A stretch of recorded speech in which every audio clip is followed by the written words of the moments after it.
ঝাড়গ্রাম জেলার গোপীবল্লভপুরের আদিবাসী অধ্যুষিত গ্রামগুলিতে আচমকাই ঢুকে পড়ছে বাইক বাহিনী।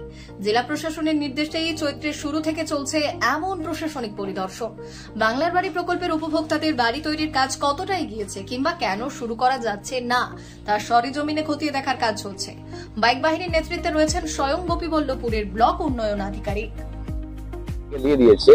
আমাদের ঝাড়গ্রাম জেলা থেকে নির্দেশ ছিল যে আমরা আজকে পঞ্চায়েত সমিতি, গ্রাম পঞ্চায়েত আর আমাদের ব্লকের সমস্ত স্টাফ, সমস্ত দপ্তরের আর আমাদের গ্রাম পঞ্চায়েতের সমস্ত স্টাফ আমরা আজকে বেরোবো। আর যারা বেনিফিশিয়ারি আছেন, যারা টাকা পেয়েছেন, অনেকেও বাড়ি চালু করেছেন কিন্তু অনেকেও এখনো বাড়ি চালু করতে পারেননি বিভিন্ন কারণে। আজকে আমরা ওদের বাড়িতে ভিজিট করব, ওনাদের সমস্যাগুলো বুঝে নেব আর চেষ্টা করব ওনাদেরকে হেল্প করি যেন ওনারা কাজটা শুরু করেন। যেহেতু গভর্নমেন্ট বলে রেখেছে যে এই কাজটা ভালো করে হলে সেকেন্ড ইনস্টলমেন্টটাও খুব দ্রুত দেওয়া যাবে। দেশের গ্রামীণ এলাকায় গৃহহীন কিংবা কাঁচা বাড়িতে বসবাসকারীদের স্বপ্নের পাকা বাড়ি প্রদান।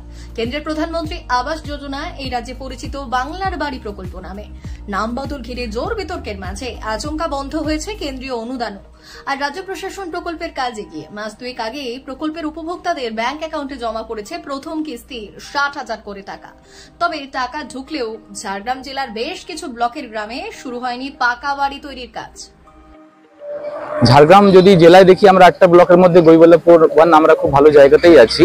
আমাদের এখানে ম্যাক্সিমাম বাড়ি শুরু হয়ে গেছে, কিন্তু যেহেতু আমরা জানি যে কেন্দুবাড়ি এলাকা আর আমাদের সাতমা সারিয়া গ্রাম পঞ্চায়েত এলাকা, যেখানে আমাদের এসটি কমিউনিটির লোকজন আছেন, ওখানে যেহেতু রিসোর্সেস একটু সমস্যা আছে, ওখানে মালপত্র আনতেও সমস্যা হয়। তো সেখানে কয়েকটা বাড়ি হতে পারে যেখানে ওটা কাজগুলো আরম্ভ করা হয়নি।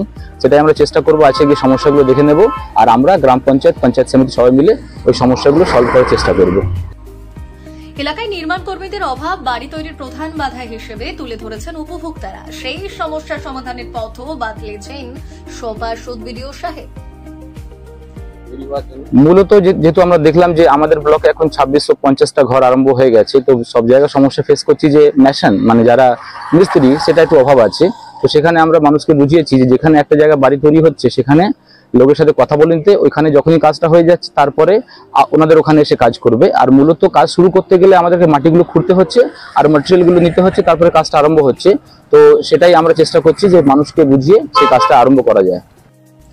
বাংলার বাড়ি প্রকল্পে রাজ্যের 21টি জেলায় 12 লক্ষ পরিবারের বাড়ি তৈরি চলছে। জানানো হয়েছে প্রথম কিস্তির টাকা যথাযথ খরচ হলে দ্বিতীয় কিস্তিতে মিলবে আরো 60,000 টাকা।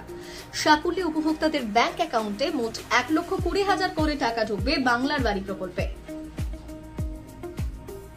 ব্যুরো রিপোর্ট, আজকের ঝাড়গ্রাম।